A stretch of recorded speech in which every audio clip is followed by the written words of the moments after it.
Hey everyone, are you ready for a crazy one? Yeah. You guys sent in so much stuff this week. Oh, yeah. YouTube videos, weather reports, even some intense storm chaser chatter. Mhm. All about a tornado Oh, wow. that ripped through Washington, D.C. Really? I know, right? That's A tornado in in D.C. D.C. It's not exactly Tornado Alley. No, not at all. So we had to dive deep into this Right, one. for sure.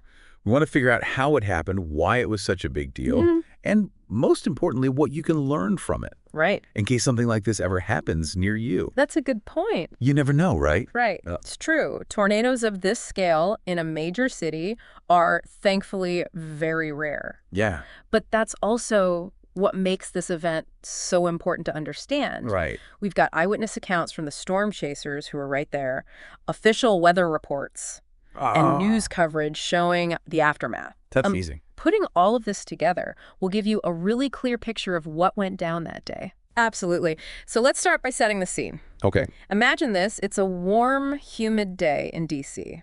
That's nice. What were the forecasters seeing that made them think this could turn dangerous? Well, you had a classic setup for severe weather. A warm front hanging over the region, which basically pumps a ton of unstable air into the atmosphere. Oh, wow. Think of it like a pot of water simmering on the stove. It's ready to boil over with the slightest nudge. And that nudge came in the form of strong wind shear. Wind shear. Yeah, wind shear is when the wind changes speed and direction as you go higher up in the atmosphere. Oh, okay. This can cause thunderstorms to start spinning, Oh. which is how tornadoes form. Okay, so it sounds like the ingredients for a potential disaster were all there. Right, and the National Weather Service knew it. Oh, really? They issued a tornado watch for a large area, Okay. including Maryland and Virginia, specifically naming several counties and independent cities, and of course, Washington, D.C. Washington, D.C. itself. The watch warned of possible strong tornadoes and damaging winds. This wasn't just a routine thunderstorm brewing. And this is where the storm chasers come in, right? Yeah, exactly. They were out there looking for a big one. Yeah. Talk about dedication. I know, right? Their chatter is pretty intense. They're debating the best spot to intercept the storm, Oh, really? but they're also dealing with rush hour traffic in the D.C. area. It's fascinating how they have to balance the scientific pursuit with real-world logistics. Yeah. But their observations are crucial here. Mm-hmm. They're talking about low-level shear and instability, Right. which, as we've discussed, are key factors for tornado development. Mm-hmm. They're seeing the same red flags the forecasters are seeing, just from a different perspective. So the tension is building, the storm is developing, Yeah. and then bam, the first tornado warning is issued. Oh, wow. Do you remember where you were when this happened? I do, actually. It was a Yeah. pretty tense moment. The storm chasers go into overdrive at this point. They're glued to their radar screens. Yeah. And they start describing some pretty scary features. Oh, no. A hook echo and strong velocity data. What exactly are those and why should they make us nervous? Imagine you're looking at a radar image of the storm. Okay. A hook echo literally looks like a hook shape within the storm cloud. It's a classic sign that the storm is rotating. Oh. And that rotation is what can spawn a tornado. Okay. Now, the velocity data shows how fast the air is moving towards and away from the radar. Right. When you see strong velocity readings, especially near that hook echo, Yeah. it's a strong indication that a tornado may be forming. And to make matters worse, this storm wasn't messing around. It was moving at a breakneck speed of 55 miles per hour. Really? That doesn't leave much time to react, does it? Not at all. You can really hear the shift in the storm chasers' voices, too. Oh, yeah. They go from excited anticipation to focused urgency. Interesting. Almost like they can sense the danger escalating. They're witnessing the raw power of nature unfolding in front of them. Yeah. Their expertise allows them to understand the potential devastation this storm could bring. And it's a sobering moment. Then it happens. Come now. The tornado touches down. Storm chasers describe a massive wall cloud, swirling debris, Yeah. power flashes. Oh, jeez. They even use the term rapidly condensing wedge, Hmm. which sounds absolutely terrifying. Yeah. What does that even mean? That term tells you a lot about the power of this tornado. Okay. A rapidly condensing wedge refers to the shape of the tornado. Yeah. It's not a thin, rope-like funnel, Oh. but a wide, powerful cone Yeah. that's growing stronger by the minute. Their reports start painting a terrifying picture. Flattened buildings, Wow. trees snapped like matchsticks, And their radar shows a huge debris signature. Oh, no. Which means the tornado's picking up all kinds of stuff and flinging it into the air. That's scary.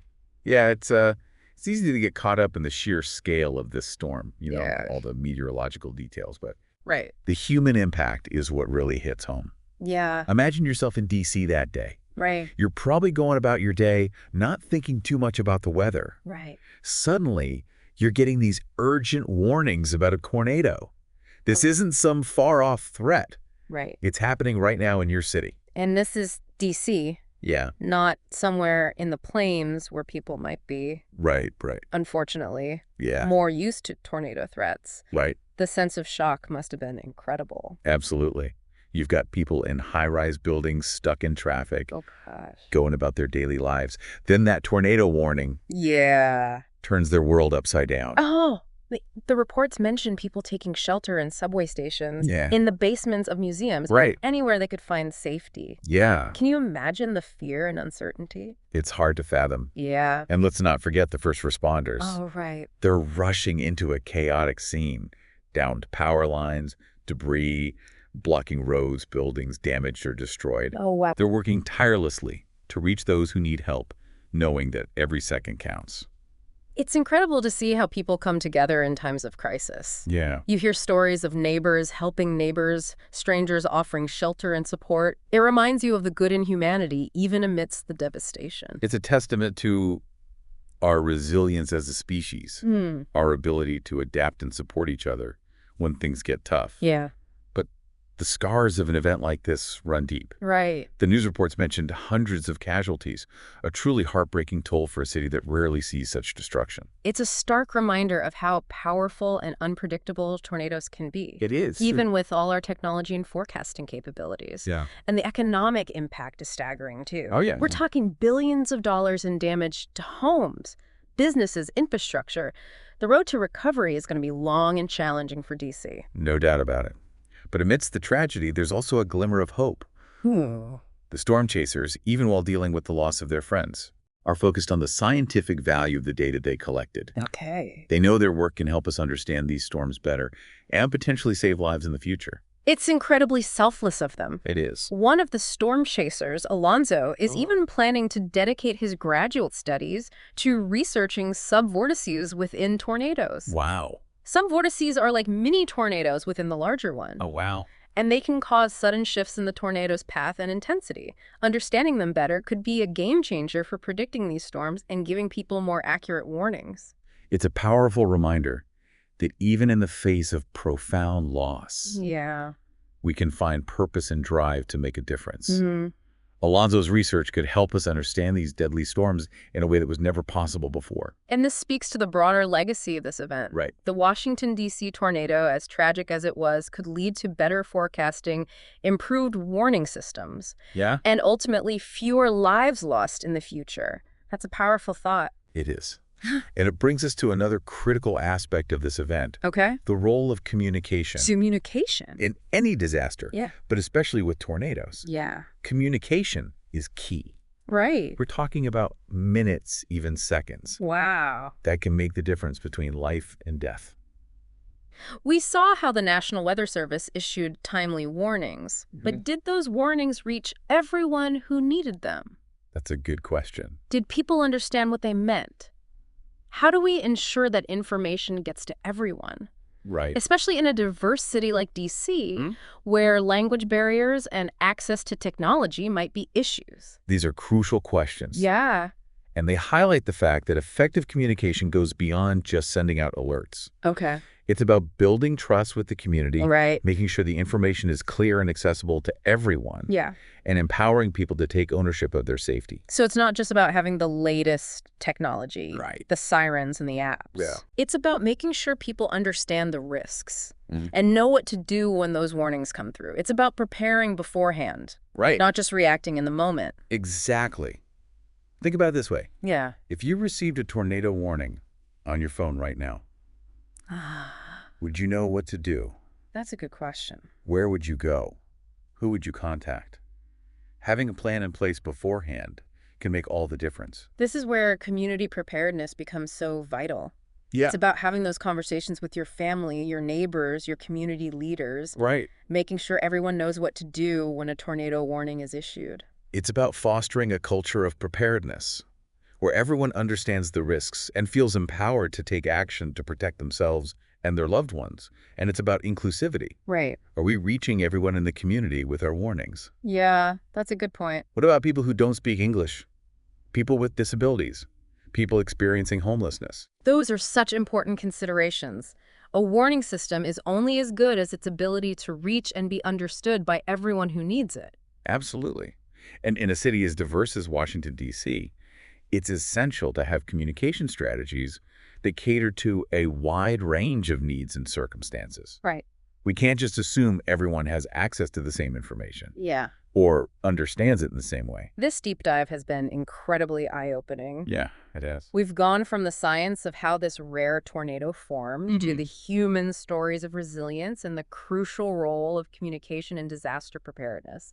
It's amazing how much we can learn from a single event like this. And if there's one thing I hope you take away from this, it's that knowledge is power. Knowledge is power. The more you understand about these events, the better equipped you are to face them. Yeah. Should you ever find yourself in a similar situation. And by working together, by sharing information and supporting each other, we can create safer, more resilient communities for everyone. Well said. Now, you've heard the stories, you've seen the devastation, and you understand the science behind this incredible event. But here's something to consider. Okay. What if we could take all this knowledge and use it to develop even better ways to protect ourselves from tornadoes? What if we could go beyond just predicting where and when they might form and actually create personalized warning systems? Personalized warnings. Personalized warnings. What would that look like? Imagine this. You get a tornado warning on your phone. Okay. But it's not just a generic alert. Oh. It tells you the exact path the tornado is projected to take, how strong it is, and how much time you have to reach safety. It factors in your specific location, the type of building you're in, even real-time traffic conditions to suggest the safest route to shelter. Wow, that's incredible. Yeah? It's like having a personal guide to navigate you through the chaos of a tornado warning. Exactly. That's amazing. And think about the potential this has to save lives. Right. No more wondering if you're in the path of the storm or trying to guess which way to go. Right. You'd have precise, personalized information tailored to your exact situation. That's a game changer. Yeah. So where are we with this technology? Is this something we can expect to see in the near future? It's definitely within reach. Okay. We've already made huge strides in tornado forecasting and communication. We have advanced radar systems, sophisticated computer models, and the ability to send alerts to millions of people in seconds. Wow. The next step is to integrate all of this data, combine it with individual location information, and develop algorithms that can generate these personalized warnings. This sounds like a massive undertaking. It is. But the potential benefits are enormous. It could revolutionize how we prepare for and respond to tornadoes. Yeah. Especially in densely populated areas like Washington, D.C. Absolutely. And it's not just about the technology itself. Right. It's about building a more resilient society. Right. One that's empowered to face the challenges of extreme weather events. So as we wrap up this deep dive into the Washington, D.C. tornado, what are some of the key takeaways you hope our listeners will remember? First and foremost, tornadoes can happen anywhere. Okay. Even in places that don't typically experience them. Right. The Washington, D.C. tornado is a stark reminder of that. It's a wake-up call for all of us to take tornado warnings seriously no matter where we live. Right. And second, preparation is key. Knowing what to do when a tornado warning is issued can save your life. Right. Take some time to identify safe shelters in your home, work, and community. Okay. Have a plan in place. And practice it with your family. Don't wait until the sirens are blaring to figure out what to do. Exactly. And finally, remember that knowledge is power. Right. The more you understand about tornadoes, the better equipped you'll be to make informed decisions and stay safe. This deep dive has been a fascinating journey. We've explored the science, the human impact, the communication challenges, and even glimpsed into the future of tornado preparedness. It's been great. It's a lot to process. Yeah. But I think the most important thing is that we all learn from this event and take steps to protect ourselves and our communities. Well said. Thanks for joining us for this deep dive. It's been a pleasure. We hope you found it insightful and empowering. Until next time, stay curious, stay informed, and stay safe.